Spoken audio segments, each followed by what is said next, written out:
오늘 본문의 말씀을 가지고 하나님의 부르심을 받은 사도 바울이라는 제목으로 함께 말씀 나누도록 하겠습니다. 우리 옆에 계신 분들에게 오늘 이렇게 인사했으면 좋겠는데요.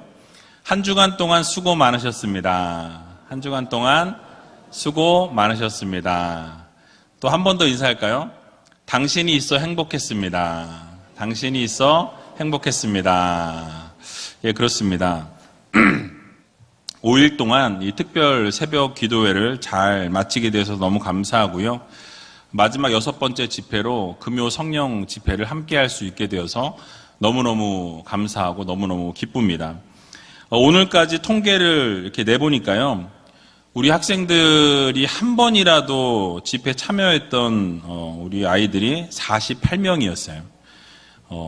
좀 이렇게 많이 놀라셔야 되는데. 지난번보단 적을 수밖에 없는 것이 코로나가 없을 때 63명이 참석했고요. 코로나로 인해서 어려움이 좀 있습니다. 그럼에도 불구하고 48명의 학생들이 참여했고 한 번도 빠지지 않고 개근한 친구들이 모르겠어요. 오늘 이 집회까지 참여해야 장학금을 받을 텐데 5번의 집회에 오늘 새벽까지 참석한 친구들이 34명이 개근을 했습니다. 아쉽게도 한 번을 빠진 친구들, 정근이라 그러죠. 그래서 아쉽게 3명이 있었어요. 그래서 오늘 교육자 회의를 통해서 이 정근한 친구들까지 시상을 하면 좋겠다라는 그런 이야기를 나누고 정근한 친구들까지 그래서 37명 오늘 시상하도록 하겠습니다. 근데 또 안타깝게 만약에 오늘 개근했던 친구가 저녁 집회 안 오면 정근으로 내려가는 거예요. 어쨌든 이따가 결과는 보면 될 것 같고요. 그래서 이렇게 다음 세대 자녀들과 함께 할 수 있어서 저는 개인적으로 너무 행복했습니다. 아이들이 좀 피곤해 보이기도 하고 와서 잔 친구들도 있고 힘들어 보이긴 했지만 그래도 이 순간 이 시간들을 통해서 이 부모님들의 믿음의 계보가 자녀들에게 아름답게 이어져 나갈 수 있다는 것이 얼마나 감사한 일인지 모르겠어요. 부모님들이 자녀를 위해서 기도하고 항상 부모님들이 자녀를 위해서 이렇게 헌신하고 계시다라는 것. 우리 자녀들이 잘 모르지만 어머니 아버지들께서는 항상 여러분들을 위해 우리 학생들 자녀들을 위해서 날마다 교회에서 눈물을 흘려 기도하시고 하나님의 나라와 영광을 위해서 날마다 엎드려 기도하신다라는 사실을 꼭 기억하셨으면 좋겠습니다. 우리 아이들도 셋이 계속 나왔는데요.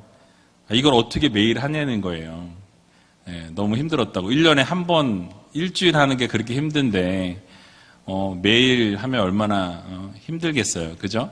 그런데 그 시간, 그 순간 그 이야기를 제가 들으면서 그래도 자녀들이 생각할 때, 부모님들께서 나를 위해서, 우리를 위해서 이렇게 기도하고 계시는구나. 우리 교회 중직자들이, 또 우리 교회 믿음의 하나님의 자녀들이 우리 귀한 다음 세대 자녀들을 위해서 날마다 새벽마다 기도해 주신다라는 그 사실 하나만으로도 우리 귀한 자녀들에게는 상당한 힘이 될 것이고 상당한 위로가 될 거라고 저는 생각을 합니다. 그래서 항상 하나님과 동행하는 모습을 공유할 수 있었다라는 것에 큰 의미를 두고 싶습니다. 그래서 이제 부모님들의 이 기도와 간구와 소원의 제목들이 이 자녀 세대를 통해서 아름답게 이루어져 나갔으면 좋겠고요.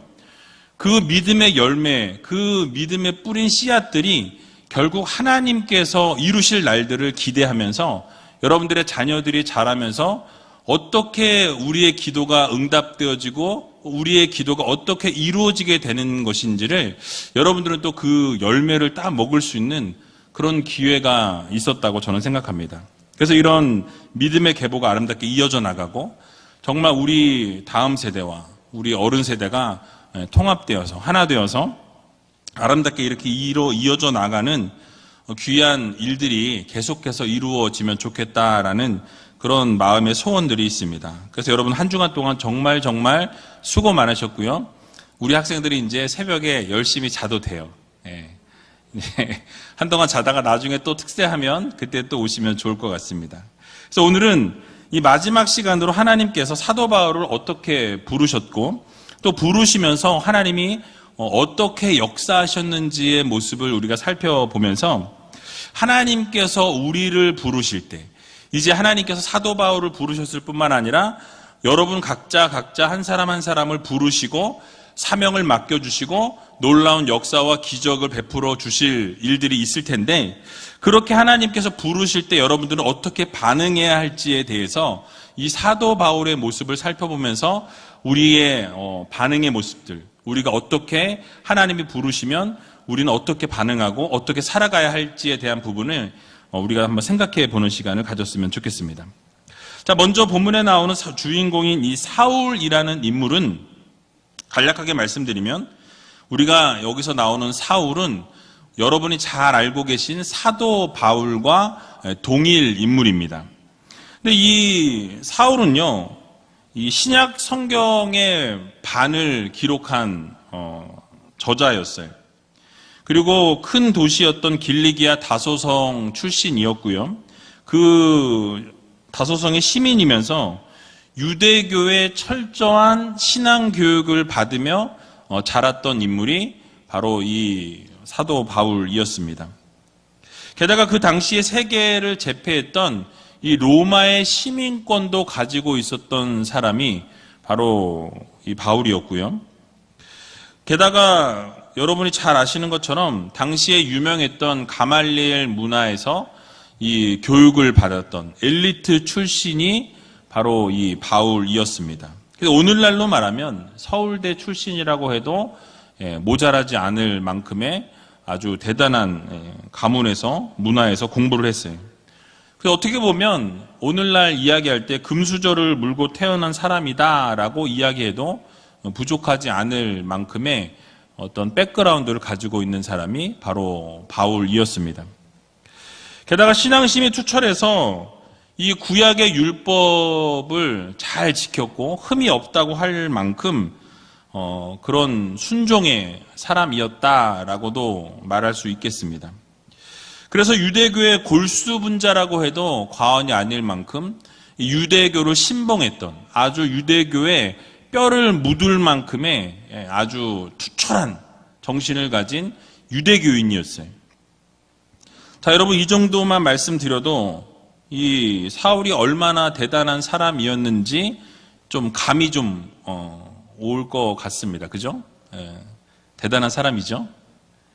뭐 그 정도는 나도 할 수 있다. 뭐 그런 표정이신 것 같은데 쉬운 거 아닙니다. 절대 쉬운 거 아니에요. 그런데 이런 바울이 한순간에 아주 일순간에 꼬꾸라지는 완전히 뒤바뀌어지는 180도 바뀌어지는 그런 귀한 계기가 오늘 본문에 나와 있다라는 사실이 이 변화된 계기가 무엇입니까? 바로 예수 그리스도께서 이 사울을 부르심을 통해서 사울을 이 빛 가운데서 부르심을 통해서 그를 부르시고 그를 세우시고 하나님의 귀한 나의 그릇으로 인쳐주셨다라는 이것을 통해서 이 사울은 완전히 그의 삶이 바뀌어지게 되는 것을 우리가 볼 수 있다라는 것이죠. 자, 그렇다면 오늘 우리가 사도 바울의 부르심에 대해서 함께 살펴보면서 우리 모두도 예수님의 부르심 앞에서 이 열정과 열심을 가지고 우리가 반응함으로 이 놀라운 변화와 기적을 이 사도 바울과 같이 동일하게 경험할 수 있는 모든 성도님들이 다 되었으면 좋겠습니다. 자, 그러면 사울이 어떠한 모습이었는지 이전에 변하기 전의 모습이 어땠는지를 설명하는 구절인데요. 같이 사도행전 9장 1절에서 2절 말씀 같이 읽어보겠습니다. 사울이 주의 제자들을 대하여 여전히 위협과 살기가 등등하여 대제사장에게 가서 다메섹 여러 회당에 갈 공문을 청하니 이는 만일 그 돌을 쫓는 사람을 만나면 물론 남녀하고 결박하여 예루살렘으로 잡아오려 함이라. 아멘. 자, 지금 사울의 모습이 어떻게 그려져 있습니까? 예수님을 만나기 이전의 사울의 모습은 예수님을 믿는 자, 그 돌을 쫓는 자들을 어떻게 합니까? 결박하여서 예루살렘으로 끌고 오려고 하는, 그래서 감옥에 가두려고 하는 그 모습이 이 사울에게 있었다라고 말씀하고 있어요. 그러니까 예수님을 믿는 사람들을 핍박하는 전형적인 이 유대 교인들의 모습과 동일한 모습이었다라는 것이죠. 그가 다메섹에 갔던 이유도 무엇입니까? 다메섹에서 예수 그리스도를 믿는 자들을 잡아서 예루살렘의 감옥에 가두기 위해서, 그리고 그 공문을 가지고 다메섹으로 내려갔다라는 사실이. 자, 여러분, 왜 사울이 예수 믿는 자들을 핍박하고 왜 예수 믿는 자들을 잡아서 옥에 가두었을까요? 그러니까 사울은 그렇게 하는 것이 하나님께 영광을 돌려드리는 일이라고 그는 생각했기 때문이었어요. 그러니까 사울은 그것이 바른 일이었고, 하나님을 위해서 내가 할 수 있는 일은 예수라는 자를 믿는 자들을 잡아다가 핍박하고 옥에 가두는 것이 하나님의 영광을 위한 일이고 하나님이 기뻐하시는 일이다 라고 생각했기 때문에 그 일에 자신의 모든 것을 던져서 일을 감당하는 것을 보게 된다라는 사실이. 그러니까 여러분, 왜 그런 생각을 했을까요? 사울의 입장에서 보면 예수라는 사람이 갑자기 나타나는데 자기가 하나님의 아들이라고 떠들고 다니는 거예요. 말도 안 되는 주장을 펼치고 있었고, 그 예수를 믿는 자들이 점점 불어나고 점점 많아지게 되니까 예수를 믿는 자들을 어떻게든 핍박하고 어떻게든 꼬꾸라뜨려서 감옥에 가두어서 이것이 바로 하나님의 영광을 위한 일이고 하나님이 기뻐하시는 일이다 라고 그렇게 스스로 단정을 지었던 거예요. 그러니까 유대교 입장에서 보면 자신이 행하고 있는 이 일이 선한 일이요, 이렇게 하는 것이 바로 하나님을 위해 헌신하고 최선을 다하는 일이다 라고 생각했기 때문에 그 일에 거침이 없었다라는 것을 우리가 알게 되는 거예요. 자, 여러분, 그런데 그렇게 당당했던 사울에게 어떤 일이 벌어지게 되었냐라는 사실이죠.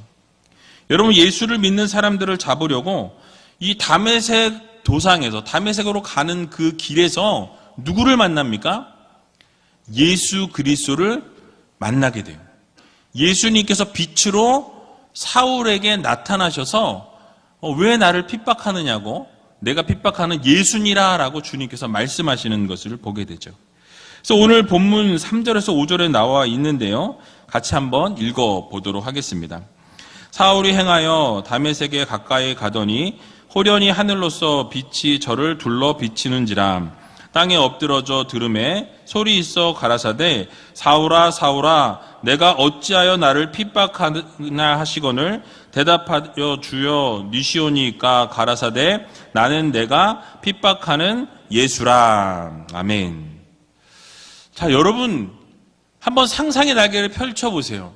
지금 내가 이 예수 믿는 자들을 핍박하고 예수 믿는 자들을 감옥에 가두기 위해서 이 다메섹 도상으로 아주 힘차게 나가고 있는 그런 상황이었어요.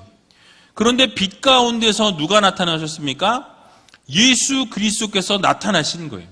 그러면서 사울의 이름을 부르시면서 왜 내가 나를 핍박하느냐? 주여 누시오니까 라고 물을 때 나는 내가 핍박하는 예수니라 라고 말씀하시는 것을 보게 되죠. 자, 여러분, 이때 사울의 마음이 어떠했을까요? 그 순간 사울은 여러분 어떤 생각을 했을까요? 여러분 얼마나 놀랐겠습니까? 정말 자기가 핍박하고 자기가 정말 아니라고 생각했던 그 예수가 알고 보니까, 직접 만나보니까, 빛 가운데 나타나신 그 예수님을 경험해 보니까 뭐예요? 진짜 하나님의 아들이라는 것을 본인이 깨닫게 된 거예요. 아, 내가 잘못했구나. 내가 그동안 해왔던 모든 일들이 잘못된 일이었구나. 정당한 일이라고 생각했지만 정당한 것이 아니었구나. 바른 일이라고 생각했지만 바른 것이 아니었구나 라고 그 순간 깨닫게 되었다라는 사실이에요. 그러니까 한순간에 자신이 했던 모든 일들이 잘못되었다라는 것을 예수님의 음성을 듣는 그 순간에 그가 깨닫게 되었다라는 거예요. 어떻게 알 수 있습니까? 그가 식음을 전폐하고 하나님 앞에 간절히 기도했다라고 성경은 말씀하죠. 그 반증은 무엇입니까? 자신이 회개의 기도를 할 수밖에 없는 거예요. 자신이 그동안 해왔던 모든 것이 잘못되었다라는 것을 고백하고 인정하는 그런 반증으로 볼 수밖에 없는 것입니다. 무엇이 이런 계기가 되었냐라는 거예요. 바로 예수 그리스도를 대적하고 핍박했던 사울이 드디어 예수 그리스도를 믿는, 또 예수 그리스도를 증거하는 그런 증거자의 삶으로 변화되었다라는 거죠. 그러니까 주님의 종인 사도 바울로 바뀌어졌다라는 사실이 거듭나게 되었다라는 것이죠. 이 계기가 된 것은 무엇입니까? 바로 예수 그리스도를 만났다라는 거예요. 예수 그리스도를 직접 경험했다라는 거예요. 그래서 직접 예수님이 찾아오셔서 빛으로 나타나시고 부르신 사건을 통해 그 부르심을 통해서 사울이 사도 바울로 바뀌어지게 되었고, 예수 그리스도를 핍박하던 자리에서 이제는 예수 그리스도의 복음을 증거하는 자리로 변화된 삶을 살아가게 되었다라는 사실이죠. 여러분, 중요한 것이 무엇입니까? 바로 바울이 이 사실을, 이 모든 것을 스스로 선택한 것이 아니었다라는 것이죠. 자신의 선택과 결정이 아니었습니다.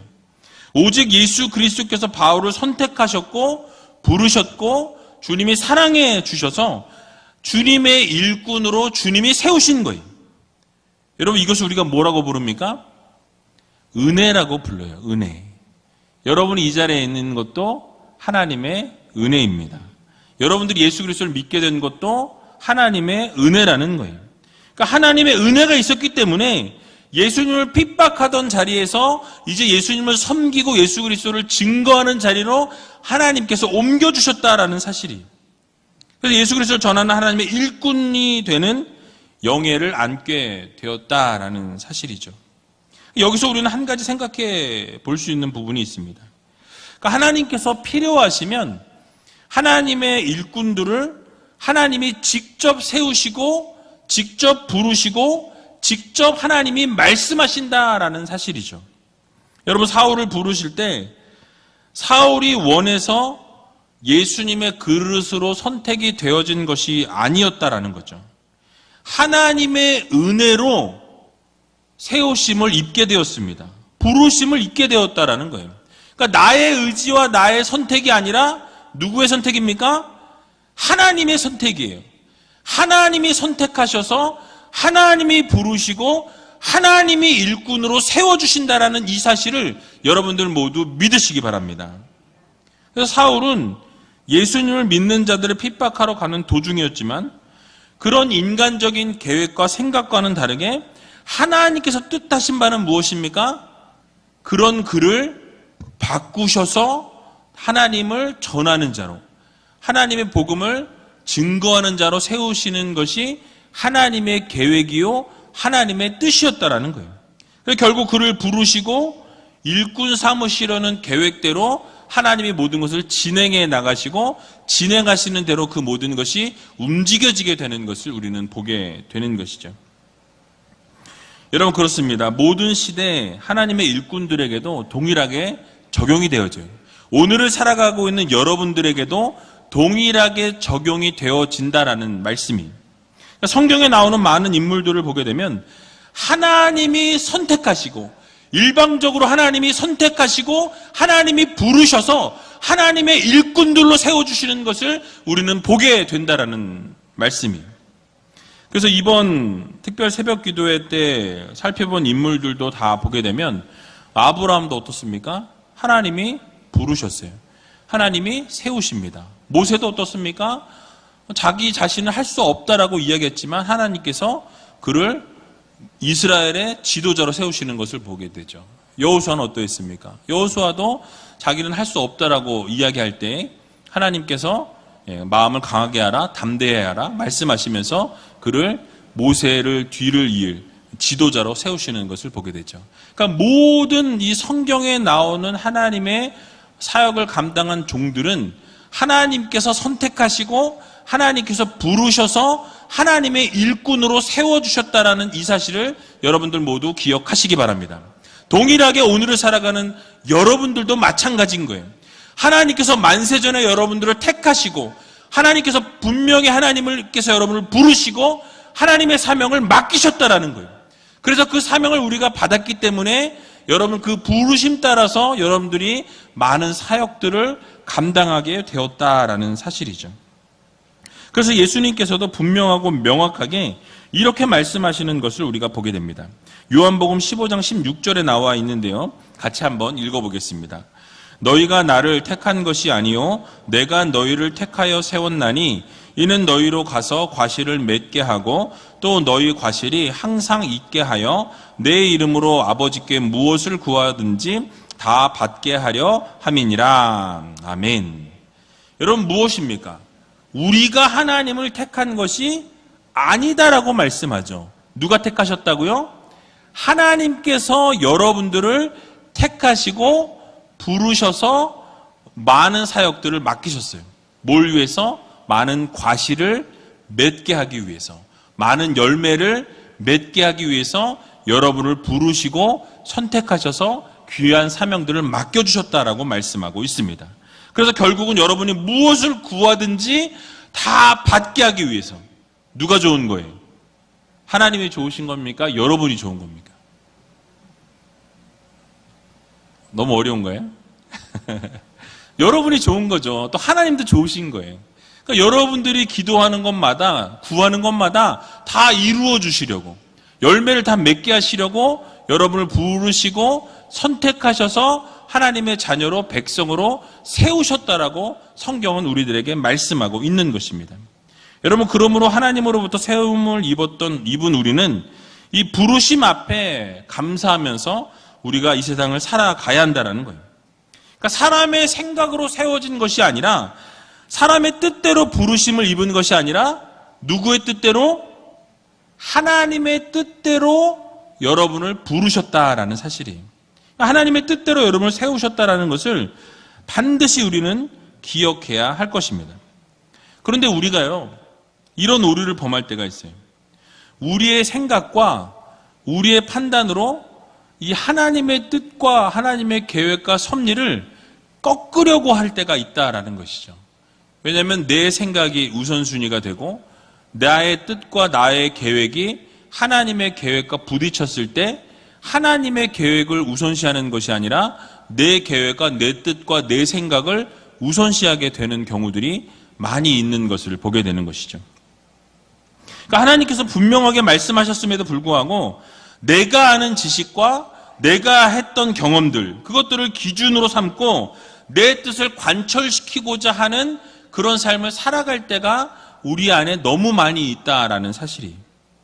오늘 본문에 나오는 아나니아의 모습도 보게 되면 순간적으로 그런 모습이 비춰지는 것을 우리는 보게 됩니다. 물론 아나니아는 이 사울의 좋지 않은 소문을 들었기 때문에 주님께서 말씀하실 때 그는 이런 자가 아닙니까? 라고 이렇게 반문하는 것을 보게 되죠. 그러나 주님께서 뭐라고 말씀하십니까? 그는 나의 복음을 증거하기 위한 나의 택한 그릇이니라 라고 분명하고 명확하게 말씀하시는 것을 우리는 보게 되는 거예요. 그렇게 말씀하실 때 아나니아는 자신의 생각을 바로 접고 하나님의 말씀대로 이 집가라는 거리로 가서 그 기도하고 있던 이 사울에게 안수하여 그 비늘 같은 것이 눈에 있던 것을 벗겨주는 것을 보게 되는 것이에요. 그래서 여러분 이 본문 10절 말씀부터 보게 되면 이 다메섹에 아나니아라고 하는 제자가 있었습니다. 설명을 드리면, 그런데 이 주님께서 동시에 이 아나니아에게 또 나타나셔서 그 모든 상황을 아나니아에게 설명하시는 것을 볼 수 있다라는 거죠. 바로 집가라고 하는 거리로 가서 5 사울이 기도하고 있는데 그 사람이 환상을 봤다라는 거예요. 내가 환상을 주었다라는 거죠. 그리고 그 사람을 찾아서 기도하고 있는데 기도 중에 이 아나니아라고 하는 네가 와서 안수하여서 고쳐주는 것을 그가 이미 보았노라라고 이렇게 말씀하시는 것을 보게 되는 거예요. 그러자 아나니아가 뭐라고 대답합니까? 오늘 본문 13절에서 14절에 보니까 이렇게 대답하는 것을 보게 됩니다. 같이 한번 읽어보겠습니다. 아나니아가 대답하되 주여 이 사람에 대하여 내가 여러 사람에게 듣사온즉 그가 예루살렘에서 주의 성도에게 적지 않은 해를 끼쳤다 하더니 여기서도 주의 이름을 부르는 모든 자를 결박할 권세를 대제사장들에게 받았나이다 하거늘. 아멘. 자, 지금 뭐라고 아나니아가 반문하고 있습니까? 그러니까 사울에 대해서 알고 있었다라는 것이죠. 사울이라는 사람이 어떤 사람이었냐? 바로 예루살렘에서 주님을 믿는 자들을 이 감옥에 가두고, 그래서 예수 그리스도를 믿는 자들에게 적지 않은 피해를 미쳤던 사람이 바로 그 사람입니다, 하나님. 이렇게 얘기하고 있는 것을 보게 되죠. 다메섹에도 온 목적이 예수 그리스도를 믿는 자들을 결박하기 위해서 왔다고 내가 들었습니다. 대제사장으로부터 그 권한을 다 받아서 지금 여기에 왔다라고 그렇게 들었는데, 하나님 어떻게 나에게 지금 이런 일을 시키십니까? 어떻게 그 사람에게 가서 안수하라고 하십니까? 이렇게 지금 아나니아가 반문하고 있는 것이죠. 그러니까 사울을 도우라는 이 명령은 부당하다라는 거예요. 내가 볼 때 그것은 틀렸다라는 거죠. 내가 생각할 땐 그게 좀 아니지 않느냐. 하나님 어떻게 우리를 그렇게 핍박하고 어렵게 하고 고난 가운데 환난 가운데 밀어넣었던 사람을 왜 그 사람을 살려줘야 합니까? 왜 그 사람을 회복시켜야 합니까?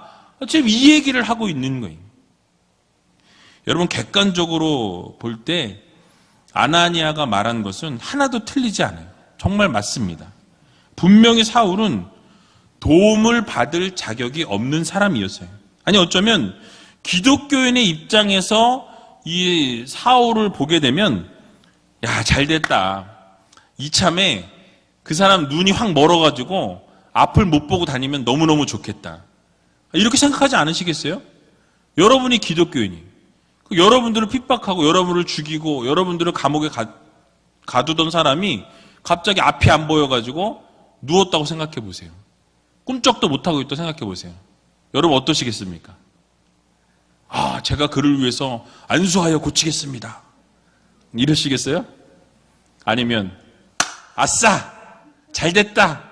안 그래도 막 그렇게 힘들게 하더니 센통이다! 이러시겠어요? 저는 후자예요. 저는. 네, 근데 이런 모습이 분명히 당연해야 하는데 그렇지 않았다라는 거죠. 그래서 여러분, 정말 이런 상황에서 저 같았으면 기뻐했을 것이고 차라리 그가 그렇게 눈이 먼 상태로 장애인으로 살았으면 좋겠습니다라고 했을지도 모르겠어요. 사실 사울은 하나님의 은혜를 입고 하나님의 일꾼으로 세움을 입을 만한 자격을 갖추지 못했다라는 거죠. 여러분, 어떤 사람이었습니까? 기독교 역사상 최초의 순교자였던 이 스데반 집사를 돌로 쳐 죽이는 현장에 있었던 사람이 바로 이 사울이었어요. 그를 돌로 치는 자들을 동조했을 뿐만 아니라 누구보다 앞장서서 성도들을 핍박하였고 감옥에 가둔 사람이 바로 이 사울이었습니다. 여러분, 그런데 어떻게 그런 사람이 하나님의 은혜의 대상이 될 수 있겠냐라는 거예요. 어떻게 그런 사람이 하나님이 선택한 그릇으로 사용을 받을 수 있겠냐라는 거예요. 말도 안 되는 거죠. 하나님 어떻게 그런 사람을 쓰실 수 있습니까? 하나님 어떻게 그런 사람을 그릇으로 사용하실 수 있습니까? 어떻게 예수님 믿는 사람을 핍박하고 박해하고 어렵게 하고 죽인 일을 동조했던 그 사람을 어떻게 하나님 사용할 수 있습니까? 우리 인간적인 생각으로는 그렇게 반문할 수 있다는 거죠. 도저히 사울이 하나님의 은혜를 입을 만한 구석이 하나도 없었지만은 이 중요한 것은 하나님께서 어떠한 방법으로 어떻게 은혜를 주시는지를 주목해 볼 필요가 있다는 거예요.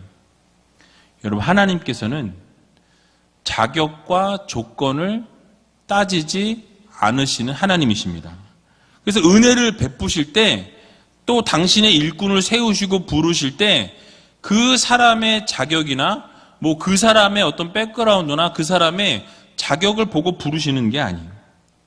오직 하나님의 뜻대로, 하나님의 마음대로, 하나님이 기뻐하시는 뜻에 따라 하나님의 자녀, 하나님의 백성을 세우신다라는 사실을 여러분들 모두 믿으시기 바랍니다.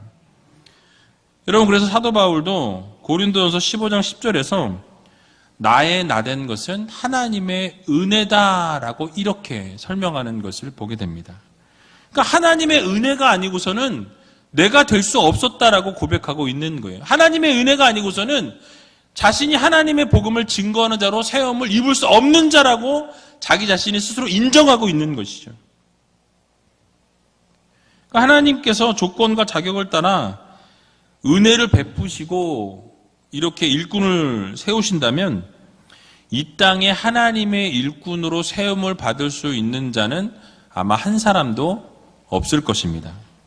그래서 우리도 하나님께서 부르신 과정을 보게 되면 모든 것이 은혜였다라고 고백할 수밖에 없는 거예요.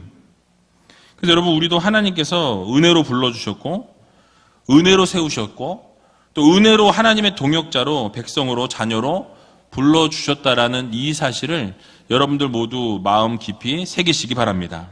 그래서 여러분, 자격을 보고 부르신 것이 아니라 하나님의 뜻에 따라서 여러분들을 은혜로 세우시고 은혜로 부르셨다라는 말씀이에요. 그래서 오늘 본문에서도 하나님께서 이 아나니아에게 그 사울을 도우라라고 말씀하시면서 뭐라고 선포하십니까? 오늘 본문 15절에 나와 있는데요. 같이 한번 15절 말씀 읽어보도록 하겠습니다. 주께서 가라사대 가라, 이 사람은 내 이름을 이방인과 임금들과 이스라엘 자손들 앞에 전하기 위하여 택한 나의 그릇이라. 아멘. 여러분, 앞에 말씀드린 것처럼 이 사울은 어떤 사람이었습니까? 있는 사실 그대로만 본다면 스데반 집사를 돌로 쳐 죽인 것과 마찬가지였다라는 거죠. 한패였어요. 그리고 그리스도인들을 핍박하고 감옥에 집어넣는 일에 앞장섰던 사람이었습니다. 그러니까 도저히 이 기독교인들의 입장에서는, 여러분들이 기독교인이잖아요. 여러분들의 입장에서는 부름을 받을 수도 없고 부름을 받아서도 안 되는, 은혜를 입을 수 없는, 은혜를 입어서도 안 되는 사람이었다라는 거죠. 우리의 관점에서 볼 때, 우리의 생각으로 볼 때는 그런 사람이에요. 하지만 예수님께서 보실 때는 자격과 조건이 중요한 것이 아니라 하나님의 택하심이 중요한 거예요. 하나님의 뜻대로 그를 부르셨다라고 분명하게 말씀하시죠. 그래서 당신의 택한 그릇이라고 명명백백하게 말씀하고 계신 것을 우리는 보게 됩니다. 여러분, 바로 이것이 은혜라는 거예요.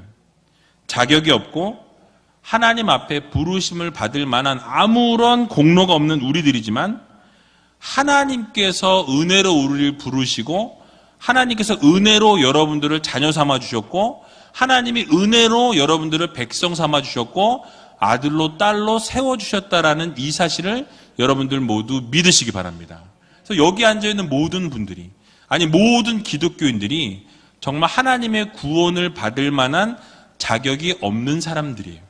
그럼에도 불구하고 하나님께서는 은혜로 우리에게 구원을 허락해 주셨고 하나님의 은혜로 여러분들을 선택해 주셨고 하나님의 은혜로 여러분들을 부르셨고 이제는 하나님이 여러분을 일꾼으로 세우셔서 사명들을 맡겨주셨다라는 사실이, 모두가 죄인이고 모두가 하나님 앞에 설 수 없는 사람들임에도 불구하고 하나님께서는 우리를 부르셔서 하나님의 복음을 증거하는 복음의 증거자로 세워주셨다라는 사실입니다. 동역자로 불러주셨다라는 거예요. 그러므로 여러분, 이 모든 하나님의 그 부르심에 여러분 즉각적으로 반응하시고 또 하나님이 어떠한 말씀을 주시고 어떻게 여러분을 사용하시든지 그 사용받는 그 사실에 대해서 감사하시고 어느 자리에서 여러분을 부르시는지 저는 알 수 없지만 그 부르실 때마다 여러분 어떻게 하셔야 되겠습니까? 즉각적으로 순종할 수 있는, 왜냐하면 우리가 부르심을 입을 수 없는 자격과 조건과 형편을 가진 자들이나 하나님의 은혜로 부르셨으니 그 부르심 따라서 날마다 순종하고 하나님 말씀 그대로 살아갈 수 있는 귀한 우이 제일교회 모든 성도님들이 다 되시길 주님의 이름으로 간절히 축원드립니다.